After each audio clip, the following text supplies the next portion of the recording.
Hello, dear children. I am DC Patel, and once again, I welcome you all with a new and a very interesting topic of geography lesson number first resources. And the topic that I'm going to start today is the types of resources on the basis of ownership. Okay, I think you remember that in the previous classes we have already discussed about two bases. Okay, first on the basis of origin, and second we have completely discussed about the types of resources on the basis of exhaustibility. And today I am going to start a new topic and a very important topic, and it is also a type of resources. It is also a basis, and that is on the basis of what? Ownership. Okay, तो ownership के base पे कितने type के resources होते हैं वो हमारा आज का टॉपिक होगा। शॉर्ट टॉपिक होगा, छोटा सा टॉपिक होगा। आप अच्छे तरीके से ओके पूरे सीरियस वे में आप इसको क्या करिएगा, पढ़िएगा और उसको समझने की कोशिश करिएगा। ओके, तो चलिए आज का हम अपना टॉपिक स्टार्ट करते हैं, the type of resources on the basis of ownership. Okay, just wait a second.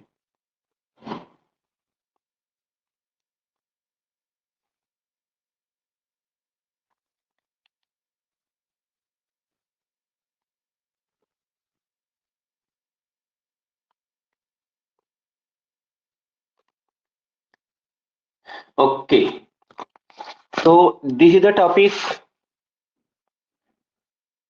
जिसके बारे में मैं आपसे बात कर रहा था कि ये टॉपिक जो हम आज स्टार्ट करने वाले हैं, the types of resources on the basis of ownership. So we can see on the basis of ownership we have basically four types of resources. First is individual resource, second is community, next is national, then the last one is international resources. So this is the classification of resources on the basis of ownership. मैं हर एक resource के बारे में detail में बताने वाला हूं आपको, और यहाँ से जो क्वेश्चंस होते हैं वो रेगुलरली पूछे जाते हैं सीबीएसई बोर्ड एग्जामिनेशन में, तो उसको जरा आप ध्यान से यहाँ पे सुनिएगा। तो सबसे पहले हम स्टार्ट अगर हम करें, तो सबसे पहला अगर हम रिसोर्स स्टार्ट करें, so that is what, that is individual resource. Okay, तो अगर इंडिविजुअल रिसोर्स की बात करें तो इंडिविजुअल रिसोर्सेज होते कौन से? These resources are own privately. Okay, तो हमारे लाइफ में भी क्या, हमारे पास भी बहुत सारी ऐसी रिसोर्सेज जो होती हैं, जो हमारे कंट्रोल में होती हैं, जिसको हम अपने वे में क्या कर सकते हैं, यूज कर सकते हैं। ठीक है ना? तो उसको अगर डिफाइन करना हो तो हम कह सकते हैं these are the resources which are own privately by individuals. तो कोई एक इंडिविजुअल क्या करता है, उसको अपने कंट्रोल में रखता है, उसके अकॉर्डिंग उस पर वर्क करता है। किसी का जनरली उस पर किसी आउटसाइडर का कंट्रोल उस पर नहीं होता है। अगर हम विलेजेस की बात करें, ठीक है ना, अगर हम विलेजेस की बात करें तो विलेजेस में क्या होता है, विलेजेस में देखेंगे तो जो फार्मर्स होते हैं उनके पास जो लैंड्स होते हैं, जो फार्म लैंड होते हैं वो हो सकते हैं। ठीक है ना? इसके बाद अर्बन एरिया की बात करें तो जो भी प्लॉट्स होते हैं या फिर आपके जो भी प्रॉपर्टी होती है, ठीक है ना, प्लॉट प्रॉपर्टी, जो बड़े बड़े जो बिल्डिंग्स होती हैं वो क्या होती है, वो किसी इंडिविजुअल के कंट्रोल में होती है। So we can say that these resources are individually owned. So we can say that these resources are individual resources. So overall अगर मेन पॉइंट की बात करें तो ये ऐसे रिसोर्सेज होते हैं जिनको कोई पर्सन इंडिविजुअली पर्सनली क्या करता है, ओन करता है, और वहां पे अपने अकॉर्डिंग क्या कर सकता है, उसे वर्क कर सकता है। विलेजेस में देखें तो फार्मर्स की जो जमीन होती है वो हो सकती है। अर्बन एरिया की बात करें तो जो प्लॉट्स होते हैं, हाउसेज होते हैं, और या फिर अदर जो मोटर व्हीकल हैं, प्रॉपर्टीज हैं, वो क्या हो सकते हैं, इंडिविजुअली ओन हो सकते हैं।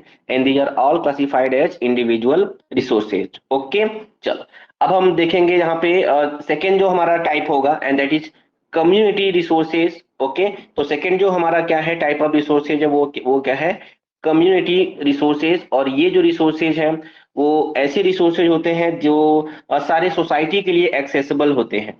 So these resources are accessible for complete society, और द मेंबर ऑफ सोसाइटी जो भी होते हैं, हमारे आसपास के लोग, विलेजर्स हो सकते हैं, कॉलोनियर्स जो हो सकते हैं, ठीक है ना, तो वो सारे लोग उसको क्या करते हैं, ओन करते हैं। तो यहाँ पे हम देख सकते हैं कि ये किसी प्राइवेटली किसी इंडिविजुअल के थ्रू बिलोंग नहीं करता है। ठीक है ना? ये जो रिसोर्सेज जो होते हैं वो क्या होते हैं, वो पूरी जो कम्युनिटी होती है, पूरी जो सोसाइटी होती है, उसके कंट्रोल में रहती है। और यहाँ पे अगर बात करें, और ये कॉमन सी चीज है, हमने कई जगह देखा भी होगा, देखते भी रहते हैं, जैसे कि जो विलेज का जो कॉमन लैंड होता है, ठीक है ना, अब कॉमन लैंड में क्या क्या आ जाएगा, जैसे कि ग्रेजिंग ग्राउंड हो गया, ठीक है ना, जहाँ पे लोग जानवरों को चराने के लिए ले जाएंगे। इसके साथ देखेंगे जो जो बरियल जो ग्राउंड है, जो शमशान घाट होता है। इसके बाद जो विलेज पॉन्ड्स होते हैं, विलेज पॉन्ड होगा, ठीक है ना, विलेज पॉन्ड्स होते हैं। ये सारे रिसोर्सेज क्या होते हैं, कम्युनिटी ओन रिसोर्सेज होते हैं, मींस कि यहाँ पे जो होता है, यहाँ पे जो सोसाइटी जो होती है, वो कंप्लीट सोसाइटी का क्या होता है, उन पे कंट्रोल होता है। तो अगर हम एक लाइन में बात करें, एक लाइन में समझने की अगर कोशिश करें यहाँ पे, तो यहाँ पे हमको ये मिलेगा कि ये जो कम्युनिटी ओन रिसोर्सेज जो होते हैं, वो पूरे जो मेंबर्स होते हैं कम्युनिटी को, वो उसको क्या कर सकते हैं, यूज कर सकते हैं। सारे लोग मिलके उसको क्या करेंगे, यूज करेंगे। ठीक है ना। अब ये क्या क्या हो सकता है, तो आपको ये सिंपल सी बात है, आपके माइंड में रहना चाहिए। जो भी पब्लिक चीजें होंगी, चाहे वो पब्लिक वेल हो, टेम्पल हो, पब्लिक पार्क्स हो, बर्जियल ग्राउंड हो, ग्रेजिंग ग्राउंड हो, ये सारे किसमें आ जाएंगे, आपके कम्युनिटी ओन रिसोर्सेज में। ठीक है। तो पहला हमारा इंडिविजुअल रिसोर्स था, दूसरा हमारा जो टॉपिक था वो क्या था, कम्युनिटी ओन रिसोर्सेज था। अब हम नेक्स्ट अगर हम देख, अब यहाँ पे चीजें हैं। ठीक है ना। अगर इसको भी अगर आप देखना चाहें, अगर जस्ट वेट ए सेकेंड, इसमें देखिए, तो ये अब एग्जांपल में अगर देखना चाहे तो ये पार्क्स हो जाते हैं, जनरली वो पब्लिक ओन्स होते हैं। वाटर बॉडी जो होती हैं, जो लेक्स होती हैं, वो ऐसा समझा जाता है क्या कि वो क्या है, वो उसको जो यूज करने की अगर बात आती है तो पूरी सोसाइटी मिलके क्या करती है, उसको यूज करती है। कोई किसी इंडिविजुअल का कंट्रोल उस पर नहीं रहता है। हो सकता है, लेकिन अगर पब्लिक वर्ड आ गया यहाँ पर, पब्लिक पार्क्स हो गए, पब्लिक पॉन्ड्स हो गए, ठीक है ना, क्योंकि पॉन्ड किसी इंडिविजुअल का भी हो सकता है। लेकिन अगर विलेज पॉन्ड हो गया, ठीक है ना, विलेज आपका वेल हो गया, तो ये सारी चीजें क्या आ जाएंगी, आपकी कम्युनिटी ओन रिसोर्सेज में आ जाएंगी, क्योंकि पूरी सोसाइटी के लिए एक्सेसिबल है और सारे लोग उसको क्या कर रहे हैं, यूज कर रहे हैं। नेक्स्ट और इम्पोर्टेंट टॉपिक हमारे पास आता है एक, and that is national resources. Okay. अब ये नेशनल रिसोर्सेज क्या होते हैं, तो अगर हम कुछ टेक्निकली देखें, तो जितने भी रिसोर्सेज हैं, अगर टेक्निकली देखने, लीगली देखें, तो जितने भी रिसोर्सेज होते हैं हमारे कंट्री में, वो क्या होते हैं, वो नेशनल रिसोर्सेज होते हैं। ओके। चाहे वो इंडिविजुअल रिसोर्स हो, चाहे वो सोसाइटी का रिसोर्स हो, या फिर कम्युनिटी ओन रिसोर्सेज हो। अगर हम लीगली देखें, अगर हम टेक्निकली देखें, तो सारे रिसोर्स किसी एक क्या होते हैं, नेशन के होते हैं। और उस नेशन का कंप्लीट राइट होता है कि वो उस रिसोर्स को अपने अकॉर्डिंग क्या कर सके, अपने अकॉर्डिंग का मतलब पब्लिक वेलफेयर के लिए उसको यूज कर सकता है। कहने के लिए तो हमारे पास इंडिविजुअल रिसोर्सेज हैं, ठीक है ना, बात को समझिएगा। कहने के लिए तो हमारे पास क्या है, इंडिविजुअल रिसोर्सेज हैं, कम्युनिटी ओन रिसोर्सेज हैं। लेकिन अगर इसको हम ध्यान से देखें, तो एक तरह से जितने भी रिसोर्सेज कंट्री के बाउंड्री के अंडर में आएंगे, ठीक है ना, वो सारा उस पे जो इसको कहा जाता है, जो सुप्रीम कंट्रोल होता है, या जो अल्टीमेट जो कंट्रोल जो होता है, वो किसका होता है, वो जो गवर्नमेंट जो होती है, जो नेशन जो होता है, जो कंट्री है, उसका कंट्रोल उस पे होता है। ठीक है।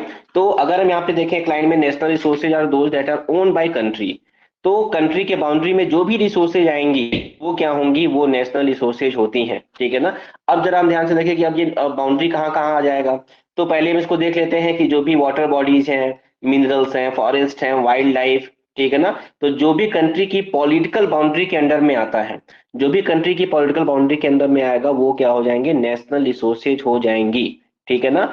और गवर्नमेंट के पास ये पावर भी होता है कि वो हमारे प्राइवेट प्रॉपर्टी को भी क्या कर सकती है, प्राइवेट प्रॉपर्टी को क्या कर सकती है, वो अपने मतलब कि अगर उसको लगता है कि ये पब्लिक गुड्स के लिए नेसेसरी है, इससे लोगों की भलाई होगी, चाहे वो हॉस्पिटल को ओपन किया जाए, जो चाहे आपका रोड्स बनवाया जाए, रेलवे ट्रैक्स लेट डाउन किए जाए, अगर गवर्नमेंट को लगेगा कि इस प्राइवेट प्रॉपर्टी पे को क्या करना चाहिए, यूज करना चाहिए, तो वो उसको यूज कर सकती है। हमारे पास कोई इतना पावर कॉन्स्टिट्यूशनली हमको नहीं मिला हुआ है कि हम गवर्नमेंट को वहां पे रोक पाए। तो एक तरह से देखा जाए कि जो भी रिसोर्सेज हमारे पास है, वो अल्टीमेटली किसके होते हैं, उस कंट्री के गवर्नमेंट को होते हैं। ठीक है ना।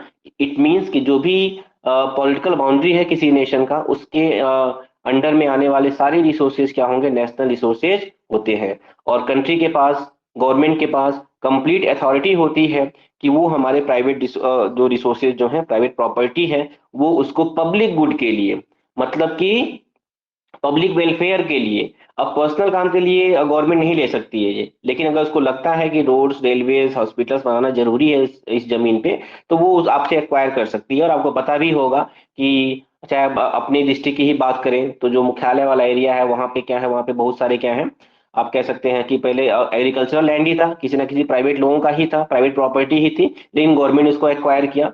कभी आप देखते होंगे खेत के बीच से रोड्स जाते हैं, कैनाल्स जाते हैं, वो कैसे चले जाते हैं, क्योंकि गवर्नमेंट उसको ओन कर सकती है, उसके लिए पैसा बकायदा देती है गवर्नमेंट। लेकिन अगर हम कह सकते हैं कि जो भी रिसोर्सेज हमारे हैं, उन पे कंप्लीट अथॉरिटी किसकी होती है, नेशन की होती है। और अगर हम नेशनल रिसोर्स की बात करें, तो जो भी कंट्री के पॉलिटिकल बाउंड्री के अंडर में आएगा, उसको हम क्या कहेंगे, नेशनल रिसोर्सेज कहते हैं। ठीक है। चलिए, अब हम नेक्स्ट टॉपिक की अगर बात करें, तो अब यहाँ पे एक और इम्पोर्टेंट टॉपिक यहाँ पे हमारे पास आ जाता है, जरा इसको ध्यान से सुनिएगा, थोड़ा सा कॉम्प्लिकेशन हो जाता है बच्चों को जब ये इसको सही से नहीं समझ पाते हैं, जरा देखिएगा। तो अब ये हम जो बात कर रहे हैं कि पॉलिटिकल बाउंड्री, तो क्या कंट्री की पॉलिटिकल बाउंड्री केवल लैंड बाउंड्री तक लिमिटेड है, या फिर इसका जो पॉलिटिकल बाउंड्री है वो ओशियन या सी वाले पार्ट में भी आ जाता है? बिल्कुल। ये जो इंडिया, हमारी कंट्री की अगर बात करें, इंडिया की बात करें, तो ये जो पॉलिटिकल बाउंड्री है, ये जो हमारा मतलब कि लैंड बाउंड्री जो है, यहाँ पे तो कंट्रोल रहता ही रहता है। जो ओशियन का भी कुछ पार्ट होता है, ये जो हमारा पार्ट है, ये जो एरिया देखा जाए, ठीक है ना, ओशियन का भी क्या होता है, कुछ पार्ट होता है जहाँ पे जिसको यूज करने का जो पावर है वो हमारे कंट्री को मिला हुआ है। चलिए, अब क्या क्राइटेरिया बनाया गया है इसके लिए, इसको जल्दी से फटाक से देख लेते हैं, ज्यादा दिमाग इसमें नहीं लगाना है। सबसे पहले अगर देखा जाए कि कंट्री के अगर पॉलिटिकल बाउंड्री की बात करें, तो 12 नॉटिकल माइल्स तक का जो एरिया होता है, अब हम आपको ऑलरेडी पहले बता दें कि नॉटिकल माइल्स क्या होते हैं। शॉर्ट में हम यहाँ पे नॉटिकल माइल्स लिखे हैं, आप एनसीईआरटी बुक में देखेंगे तो उसका फुल फॉर्म यहाँ पे लिखा होगा, बट एनएम करके इसको लिख रहे हैं। तो नॉटिकल माइल्स, अगर इसका स्केल देखें तो 1 नॉटिकल माइल जो होता है, 1 जो नॉटिकल माइल्स है वो कितना होता है, 1.852 किलोमीटर के क्या होता है, इक्वल होता है। 1.852 किलोमीटर के क्या होता है, इक्वल होता है, ठीक है ना। तो जब भी हम ओशियन या सी में डिस्टेंस की बात करते हैं, तो वहां पे हम किलोमीटर का यूज नहीं करते हैं, बल्कि हम क्या करते हैं, नॉटिकल माइल्स का यूज करते हैं, ठीक है ना। और कभी भी आपको किलोमीटर में चेंज करना होगा, सो you can multiply this with 1.852। Okay.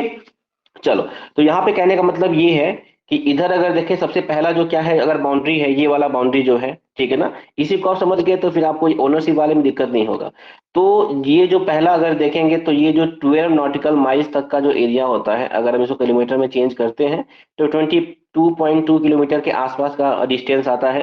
तो ये जो 12 नॉटिकल माइल्स का डिस्टेंस है, ठीक है ना, इस बाउंड्री को देखो, ये सी, ये वाटर बॉडी का क्या है, ये पार्ट है। तो ये जो बाउंड्री होती है, इसको हम कहते हैं टेरिटोरियल वाटर, ठीक है ना, इसको हम कहते हैं क्या, टेरिटोरियल वाटर, ठीक है ना। तो जिस तरह से कंट्री की अथॉरिटी होती है, कंट्रोल होता है कि वो कंट्री के किसी भी मतलब इस बाउंड्री के अंदर जो भी वो यूज करना चाहे वो यूज कर सकती है, उसी तरह से उसका कंप्लीट पावर यहाँ भी होता है। ये 12 नॉटिकल माइल्स तक के एरिया में क्या होता है, उसकी कंप्लीट अथॉरिटी होती है कि वहां पे जो भी रिसोर्सेज मिलेंगे, ठीक है ना, या ये जो एरिया होगा, उस पे कंप्लीट जो पावर होगा वो उसी कंट्री का होगा। कितने किलोमीटर तक, 12 नॉटिकल माइल्स तक, या फिर 22.2 किलोमीटर तक का जो एरिया होता है, उसको हम क्या कहते हैं, टेरिटोरियल वाटर कहते हैं।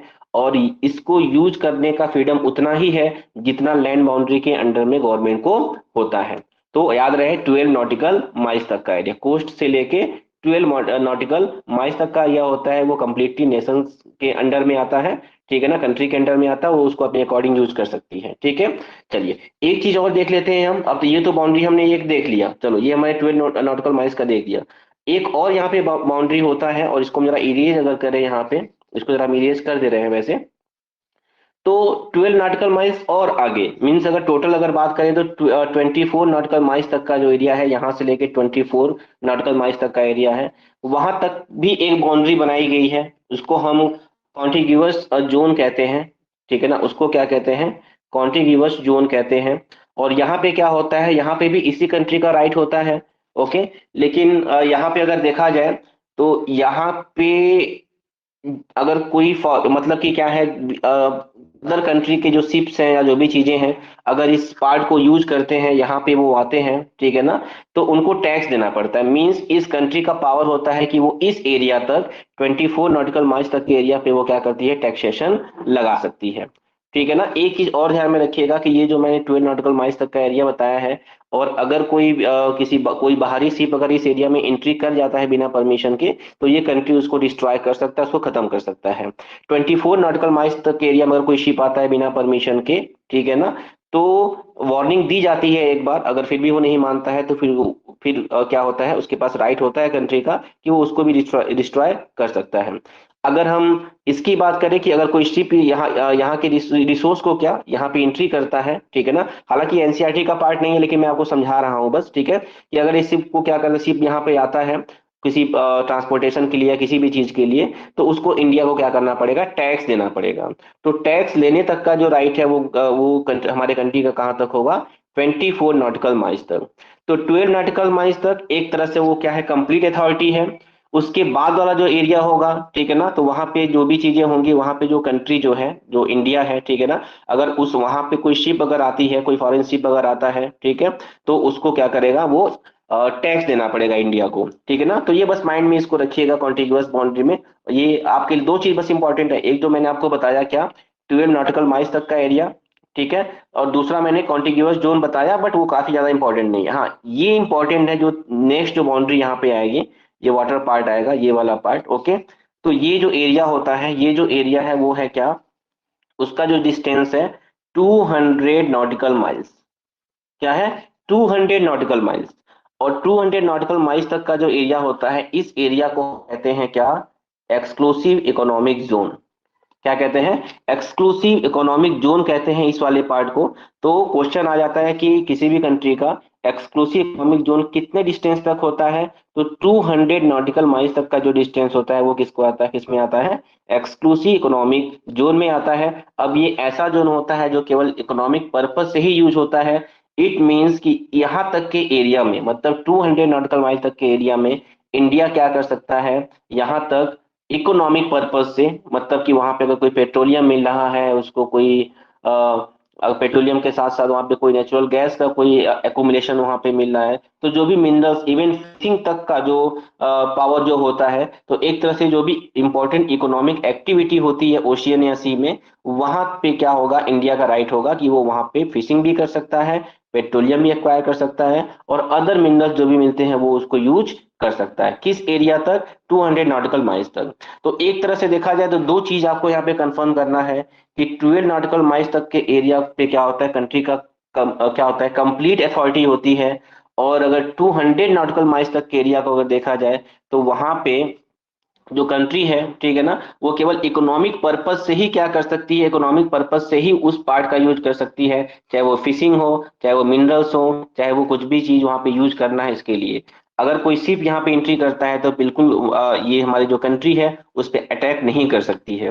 तो पॉलिटिकल पावर एक तरह से यहाँ पे नहीं होता है, इकोनॉमिक पावर दिया गया है कंट्री को कि 200 नॉटिकल माइल्स तक के एरिया में, एरिया तक समझ आ जाता है कि किसी भी कंट्री को पावर होता है कि वहां के रिसोर्सेज को वो क्या कर सके, यूज कर सके।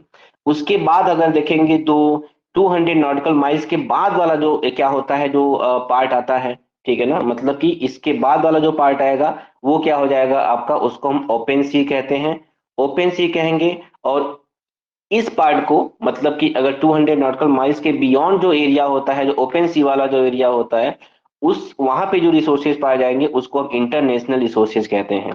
क्या कहते हैं, इंटरनेशनल रिसोर्सेज कहते हैं। और ये जो इंटरनेशनल रिसोर्सेज हैं उस पे उसको क्या करना है, उसको यूज करना या उसको रेगुलेट करना, ठीक है ना, उस पे जो कंट्रोल जो होता है वो किसका होता है, इंटरनेशनल इंस्टीट्यूशंस जो होते हैं। तो इंटरनेशनल इंस्टीट्यूशंस होते हैं, जैसे कि मैं आपको बता रहा हूं, जैसे एक है आपका इंटरनेशनल सीबेड अथॉरिटी, ठीक है ना, आईएसए है, ये एक क्या है, इंटरनेशनल इंस्टीट्यूशन है। और ये क्या करता है, एक तरह से अगर किसी भी कंट्री को 200 नॉटिकल माइल्स के आगे तक के एरिया में अगर कोई रिसोर्स यूज करना है, तो इसका क्या करना जरूरी है, इसका कंकरेंस जरूरी है, इसका परमिशन जरूरी है। अगर इसको परमिशन मिलेगा तभी क्या हो सकता है, तभी वो कंट्री यहाँ के रिसोर्स को यूज कर सकती है। तो अगर नॉर्मली कहे, ऐसे रिसोर्सेज जो किसी भी कंट्री के एक्सक्लूसिव इकोनॉमिक जोन के बाहर होते हैं, या फिर ऐसे भी कह सकते हैं जो 200 नॉटिकल माइल्स जो है, जो का जो डिस्टेंस है उससे बाउंड होते हैं, उसके बाहर होते हैं, तो वो जो रिसोर्सेज होते हैं वो इंटरनेशनल इंटरनेशनल रिसोर्सेज होते हैं। क्यों होंगे, क्योंकि इन रिसोर्सेज पे किसी कंट्री का क्या होता है, इंडिविजुअल कंट्रोल नहीं होता है। ये जो रिसोर्सेज जो होते हैं वो किसी इंडिविजुअल कंट्री के बाउंड्री में नहीं आते हैं। और इसलिए अगर इस रिसोर्स को यूज करना है तो उसमें हमको इंटरनेशनल इंस्टीट्यूशन का क्या करना पड़ेगा, परमिशन लेना पड़ेगा। तो ये हमारा हो गया नेशनल रिसोर्स भी। तो नेशनल रिसोर्सेज में हमने क्या देखा कि जो भी रिसोर्सेज क्या होते हैं, कंट्री के पॉलिटिकल बाउंड्री के अंडर में आते हैं वो नेशनल रिसोर्स होंगे, लैंड वाला पार्ट हो जाएगा। और 12 नॉटिकल माइल्स तक का जो एरिया होगा वो क्या हो जाएगा, वाटर वाला, ठीक है ना। इसके बाद देखेंगे कि किसी भी कंट्री का एक्सक्लूसिव इकोनॉमिक जोन कहाँ तक होता है, तो वो होता है आपका 200 नॉटिकल माइल्स तक, ठीक है ना। 200 नॉटिकल माइल्स तक का जो एरिया होगा वो क्या होगा, वो एक्सक्लूसिव इकोनॉमिक जोन होगा। और वहां पे उस कंट्री क्या कर सकती है, इकोनॉमिक पर्पज से पेट्रोलियम गैस फिशिंग के लिए क्या कर सकती है, इसको यूज कर सकती है। 200 नॉटिकल माइल्स से ज्यादा का एरिया होगा, उसके बियॉन्ड जो एरिया होगा, तो वहां पे जो रिसोर्सेज पाए जाएंगे वो क्या होंगे, इंटरनेशनल रिसोर्सेज होंगे। ठीक है ना। और ऐसे रिसोर्सेज को रेगुलेट कौन करता है, तो कुछ इंटरनेशनल इंस्टीट्यूशंस जो होती हैं, ऑर्गेनाइजेशंस होती हैं, वो उसको कंट्रोल कंट्रोल करती हैं। जैसे कि हमारा इंटरनेशनल सीबेट अथॉरिटी है, वो भी बताता है कि हाँ वहाँ पे वो कोई कंट्री उसको यूज कर सकती है या नहीं कर सकती है। ठीक है ना। और एक चीज और जान जाइए कि किसी भी कंट्री का स्पेशल इकोनॉमिक जोन जितना बड़ा होता है, उस कंट्री का फायदा उतना ही ज्यादा होता है। जैसे अगर हम यहाँ पे इंडिया में अगर देखें, तो ये जो हमारा एक्सक्लूसिव इकोनॉमिक जोन है, ठीक है ना, ये हो जाता है। लेकिन यहाँ पे देखो, अब एक चीज यहाँ पे देखने के लिए मिलेगी आपको, क्योंकि हमारा एक यहाँ पे आइलैंड है। तो आइलैंड जो होगा, तो वहां पे भी क्या होगा, वहां पे भी चीजें हो जाएंगी। 12 नॉटिकल माइल्स का एरिया, फिर कॉन्टिग्यूअस जोन, फिर स्पेशल इकोनॉमिक जोन। तो ये जोन भी यहाँ पे बन जाता है, तो इतना ब्रॉड एरिया हो गया। जैसे यहाँ पे आपका लक्षद्वीप है, तो यहाँ भी इस तरह से क्या किया होगा, इस तरह से इसका एरिया यहाँ पे बन गया। इन फ्यूचर यहाँ पे कोई अगर आइलैंड मिलता है इंडिया को, ठीक है ना, तो हो सकता है उसका क्या हो जाए, उसका भी एक इकोनॉमिक जोन ऐसे ब्रॉड हो जाए। ओके। तो इस तरह से हम कहते हैं कि किसी भी कंट्री का एक्सक्लूसिव इकोनॉमिक जोन जितना ब्रॉड होता है, उसका उतना ही फायदा होता है। तो आई होप कि आपको नेशनल रिसोर्स के बारे में और इंटरनेशनल रिसोर्स के बारे में सारी चीजें क्लियर हो गई होंगी। थोड़ा सा हम इसको देख ही लेते हैं। तो यहाँ पे समझते रहिएगा इस वाले पार्ट को, कि international resources are those that are regulated by international institution, जिसका एक मैंने बहुत अच्छा एग्जांपल दिया था, ISA का, इंटरनेशनल सीबेट अथॉरिटी का। ओके। इसके बाद अगर देखें, तो अब जो इंटरनेशनल रिसोर्सेज होते हैं उनका क्राइटेरिया क्या है, तो अगर वो 200 नॉटिकल माइल्स से क्या होते हैं, मतलब 200 नॉटिकल माइल्स कहा जाए, मतलब कि एक्सक्लूसिव इकोनॉमिक जोन। ओके।